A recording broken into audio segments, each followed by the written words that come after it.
Hi, I'm Michael Price. I'm a composer for film, TV, and other projects. And I'm here with the wonderful Paul Frith and Andrew Davie from Bear's Den. And we're chatting about Fragments, which is their beautiful new project. You guys have been friends, colleagues, working together with Andrew Davie. Kev's not here because he's... Kev, as of 2 days ago, is a daddy. And so Kev is rightly being I was about to call him Father Kev Jones. He's also become a priest. He hasn't been in training. Oh, right. So that's really exciting, but that's why he's not here today.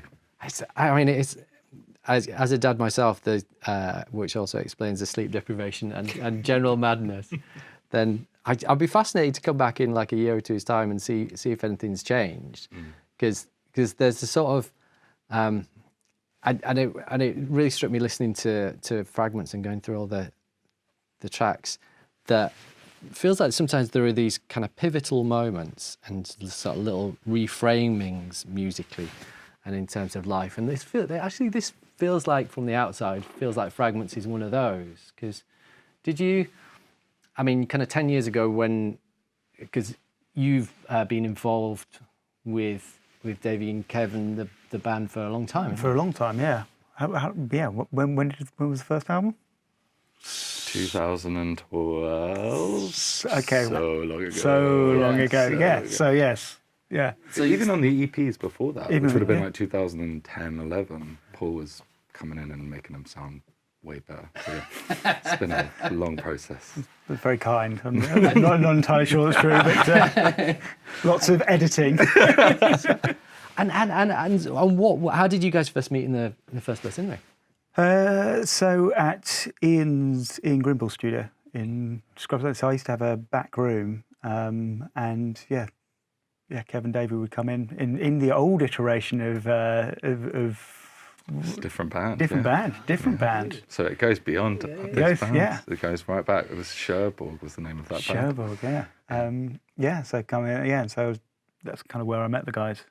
And was it one of those things? Because I always think arranging and sort of contributing different instrumentation on top of existing songs, I always think is an interesting exchange of trust at the best of times. So to begin with, was it that when, even in those days of Sherlock, you were thinking, can we collaborate to get some extra colours in here? Or it would be, what's the thought process of inviting anybody in? I was never allowed to play on the Sherlock record. Don't bring your nonsense in this place. Yeah, but then that was less successful. So I'm trying to figure out. Hold on. We can plot the point. Exactly. Mr. Paul Frith When did it entered. start going well for you? Paul Frith. Basically true. I think though, like in terms of the trust side of stuff, I think trust is like such a key word with making music and collaborating with other people. And I don't know, I'm still feel like I'm learning when to let go of that, when to sort of open the door to things and when to close the door to things. And sort of I feel like for anyone going down a sort of musical path, that is a big part of it. It's like, when do you open the doors and when do you collaborate and when do you trust your instincts and when do you, and I think if you do it too much, it can sort of, you can end up doing things that don't feel right for you. And also if you go too far the other way, you're limiting the scope of what your little idea could have been. So yeah, for us, I think encouraged by working with Ian Grimble and also like just our friendship over the years and stuff, and just listening to things Paul's been working on, and there's so much overlap in our like lives and just social lives and musical lives. It's always felt really natural, and it's always been a really nice moment. It sort of kind of tends to be like you're just finishing the album and Paul comes in with like 100 cases of horns, and it's just like this really magical moment where it's like, and then he just like picks up another one and tries something, and it's like, it's really fun, and it's always been really easy. And so when it came to Fragments, it was like, yeah, let's take that whole process like a step further, and it's been so rewarding. But I mean, it does feel, I'm sure we've all either been involved with or heard lots of examples where there's a band or a solo artist and they've reached a point where they want to sort of like expand the canvas. And I think some of those experiments, particularly with orchestral instruments, have been more or less successful. Some that I've been involved with slightly less, frankly. But there's a sort of, it feels like this feels like a continuation of a process rather than just such a like, oh, I know, we've got to that point already. Let's do the orchestral album. Yeah, I think for me it was more than just doing here are orchestral versions of the tracks. I think it was going from here is the band to here is contemporary classical music, and there's a thread between it. So you've got certain tracks which we've hardly changed at all, but there is kind of just almost kind of what you'd call classic arranging kind of behind it, and then you've got other tracks which have been messed with and played around with, and then you've got these other tracks which are just simply new bits of music within their own right, but just inspired by a melody or a rhythm or something. So it's quite, I like that kind of, and we haven't, it's not like you start off at the beginning of the album and you get to that. It happens throughout, and I think that kind of jumbled up order is quite nice as well. And do you think it's when you look back at the arrangements and the contributions that Paul's made over the years, does it feel like what Fragments has become is a kind of natural expansion from that, or does it feel like it's kind of like taken a big metamorphosis in between? I feel like it's sort of a mixture really, because I feel like whenever we write a song and have an idea for a horn line, we'll sort of say, Paul, yeah, we're thinking something like this, and then we'll sort of do that, and then Paul will go, try something a bit different, and it more often than not is much more interesting. We just did a song, Star of Bethnal Green, not that long ago, just before Christmas, and we had like a loose idea for what we wanted that to be, and I think somewhere between what we suggest and what Paul is naturally going able for, to play, physically able to play, is where. No. But I think that's there's like a sort of weird moment somewhere in between those worlds, and but it often ends up being so much more than we could have imagined, and so yeah, I think with this it really was more a case of just going. When Paul comes in and we trust him with our music, and trust him to like show us a whole bunch of different ideas, it always ends up being more interesting. It's like, right, cool, well, why don't you just wipe it all and just kind of see where Paul goes with it? And like, it's so I think really it's just a massive extension of that earlier relationship, I guess. Yeah, and then I'd say the band's writing then has also massively influenced how I've approached it. So, for example, there's lots of, particularly in the kind of last time, there's lots of ostinatos kind of going throughout. So it's like, well, let's turn that into something that's, we do in a different context, or we play with those, and so so that very much changed how I approached the writing. And do you think, as Davie describes it, there's sort of like there's the original song idea, and then there's the sort of band's ideas for how an arrangement might go, and then there's what you might do over here given totally free rein, and then this really fertile area in the middle where it kind of moves over. Do you, in terms of sort of like artistic ownership, I always find it really fascinating in my own work how emotionally attached I feel to a project and to the music. Because sometimes both of us do film and TV. You sort of, sometimes what the story needs and what the film needs is something really different to what you would naturally do. But that is what that story needs. Yes, right. And so I feel sort of like, I feel emotionally and artistically attached to the story and to the final thing, but actually to the bit of music, less so, because it's just a way to tell the story. But this feels, from all the music that of yours that I've heard and enjoyed, this feels like it is both those things at once. It's I definitely think so, and I think it's because it's not like I've just come to this and then discovered that music. So I knew the music in the first place. So, but at the same time, there's a definite wanting to do something different with it. If you're going to do something, you know, you know, we're all older. but it's, I think it's really, you know, I think there's kind of things where actually, you know, what a lyric or what something meant to you, you know, a few years ago feels very different in kind of, you know, contextually as you change and you have new life experiences. So, and I think that's kind of what's fun about revisiting some of these things. It's like, well, can we change where the emphases sit sometimes, and can we, yeah, just like, oh, that lyric somehow feels a bit darker if you kind of change it, or you know, all of those things. And I think that's kind of fun, and it's you know, there's maturity or whatever within that, and it's not. Yeah, none of this is about kind of going, oh, you know, this is a definitive version or something. It's just, it's like anything. A record is that point in time where you did something. It's like, so this is a new record. So this is like, for me, it's like, this is the new point in time where we sit.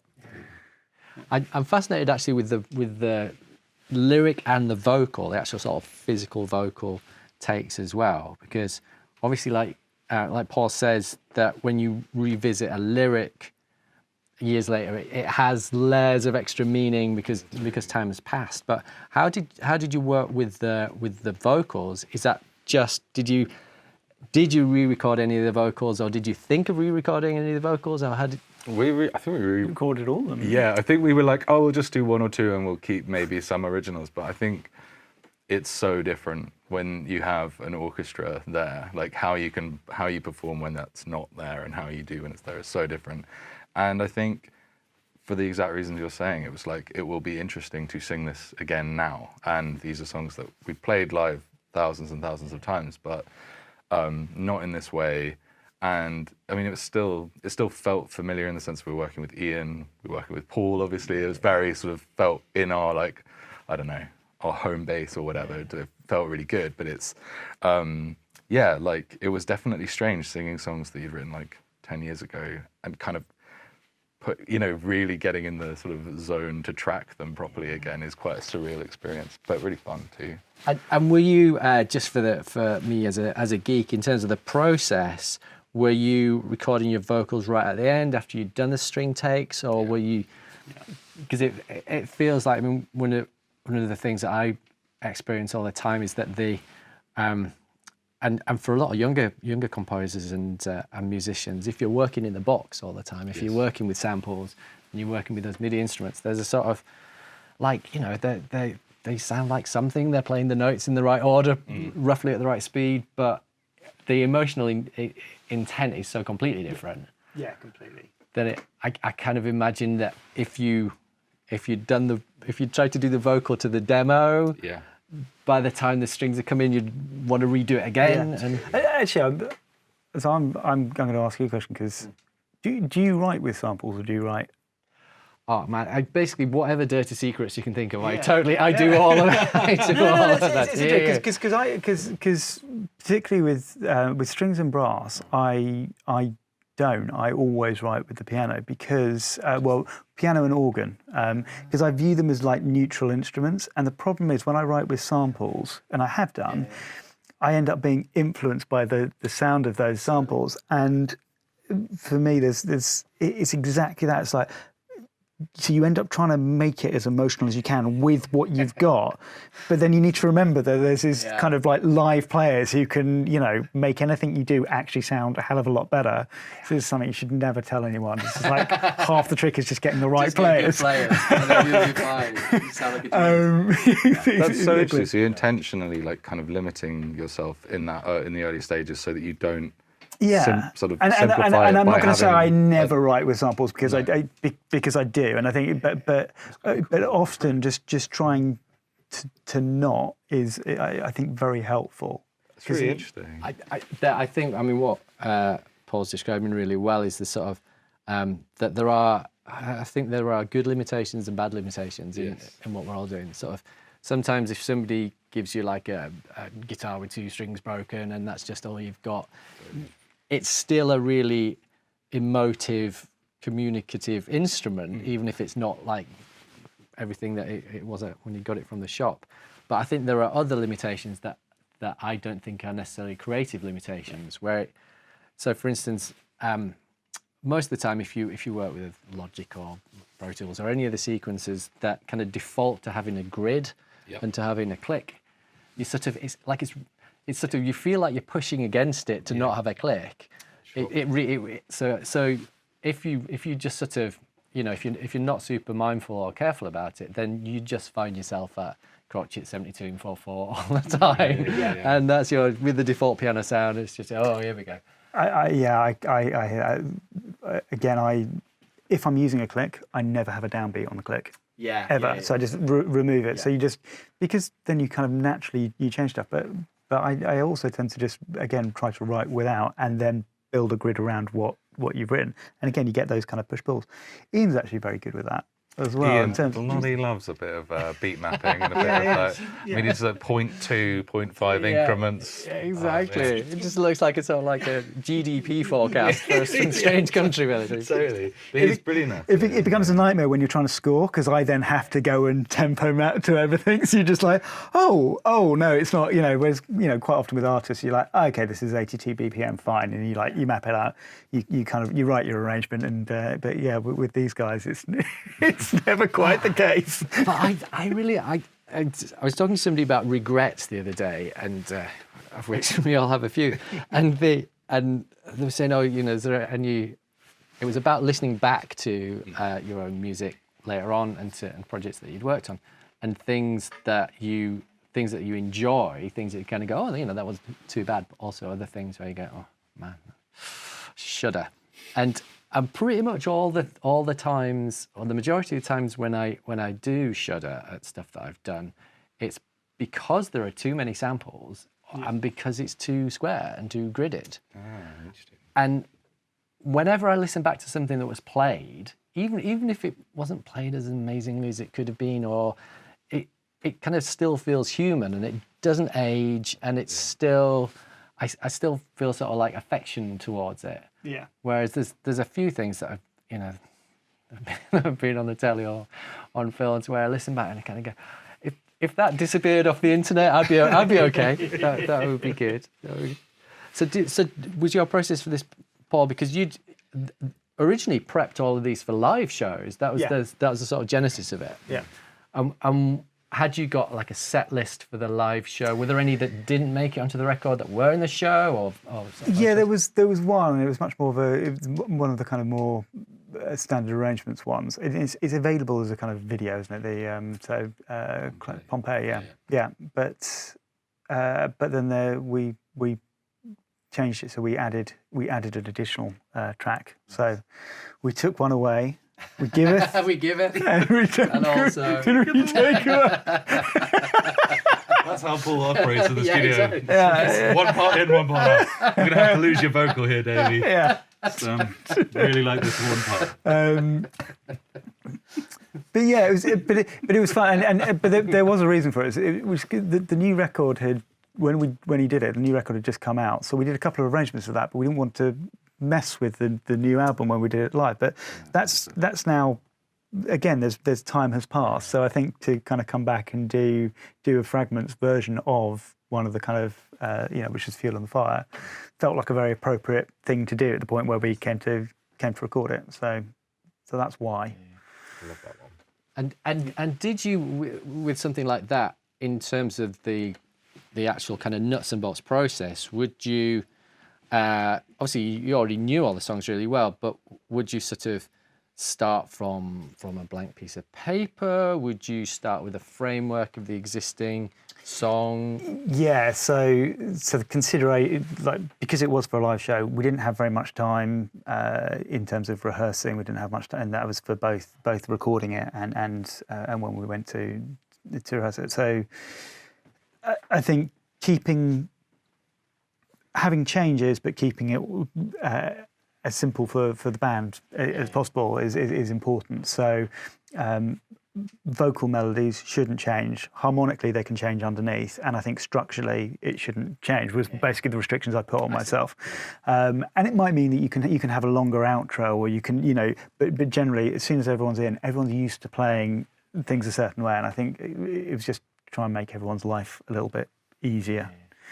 We were talking the other day because when as a Callow youth, I was assistant to Michael Kamen, who was an American film composer and all-round extraordinary human being, and we did the Metallica S&M album with the San Francisco Symphony Orchestra and Metallica, and there was a there still is online a behind-the-scenes video where you can see us in the dressing room before the first show, having to explain to Lars and Kirk how to play Enter Sandman, which is just so, and it's so, kind of, you know, some jumped up kid coming over from England going, yeah, actually, could you have 2 bars of 4 before you do your most famous? It's a little different. It's like this is, you know, you're dealing with sort of, I think particularly bands who tour a lot, and you guys have, you know, you've been done your time on the road. There's this sort of sense where it's not, the songs aren't external to you. They're sort of like Totally, yeah, a part of you. So were the live shows freaky in the first place, or just sort of positive freaky or freaky? Scary, I think, is the main word for it. I think that's probably true for everyone sort of there. I mean, just being with an orchestra is like just something like, oh crap, this is going to be being very exposed here. I need to play it cool, don't make any fast movements. It's like, but yeah, so, but yeah, it's just the counting thing. I think is actually like a big thing. I mean, yeah, just sort of having to really think about when you come in, because if you do wait an extra bar, everything will fall apart, and you kind of need to not do that. And I definitely feel like, weirdly, that's a kind of, there is a sort of pressure on the singer in those moments, because you're like, you really are going to be the thing that reveals that you've messed up, and everyone's going to know it was you who's messed up. So I was definitely just like counting bars, and yeah, I think Marcus helped us a little bit with like Ableton and having like, Davie, now is when you're supposed to like, on 1 or 2 minutes, because I was like, I really don't want to mess this up. This is going to be so beautiful, and if I just like accidentally be clumsy, that would be really annoying for everyone. I'll tell you, you're not alone in the complexity of these things. My other S&M story is that if you watch the concert video really carefully, Michael Kamen was conducting, but the scores were so big that he couldn't successfully turn the page and conduct, because it was like sort of hundreds of pages of paper. Wow. So I was in the wings with a headset on. My friend and colleague James Brett was kneeling underneath Michael's conducting sort of lectern with everything. So I was reading into James's headset and going 3, 2, 1, turn the page. Wow. And you can see on the video, you can see James sort of popping up, turning the page, and then Michael continues as if. And it worked really well until Michael came and decided that we'd got it wrong, that James had turned the page at the wrong point. And so you can actually see on the video Michael hitting James on the head as he kneels underneath. That was a terrible thing to do. So yeah, these things are structurally really, really hard.